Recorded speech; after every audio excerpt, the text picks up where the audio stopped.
আসসালামু আলাইকুম, বিসমিল্লাহির রহমানির রহিম। আজকে আমি দুপুরে লাঞ্চের জন্য যা যা আয়োজন করছি তা আপনাদের সবাইকে দেখাচ্ছি। এখানে আছে হলো সাদা ভাত, এখানে আছে শসা লেবু, এটা সাদা করে খাসির মাংস ভুনা করছি। আমার কালারটা এরকম আসছে এই কারণ আমি ব্লান্ড করে কাঁচামরিচ দিই, তাই সবুজ সবুজ কালারটা আসে। এখানে আছে রোস্ট, তারপর এখানে আছে পোয়া মাছ ভুনা, এখানে আছে দুন্দুল দিয়ে চিংড়ি মাছ, মূলা দুন্দুল এগুলো দিয়ে, আর এখানে আসলো করলা ভাজি আর চাল কুমড়া ভাজা, আর এখানে আসলো ফ্রাইড রাইস।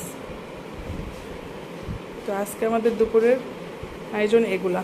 তো সবাই ভালো থাকেন, সুস্থ থাকেন। আসসালামু আলাইকুম। আর আমার চ্যানেলটাকে সাবস্ক্রাইব করে দেবেন, লাইক কমেন্ট শেয়ার করে দেবেন। তো সবাই ভালো থাকেন। আসসালামু আলাইকুম, আল্লাহ হাফেজ।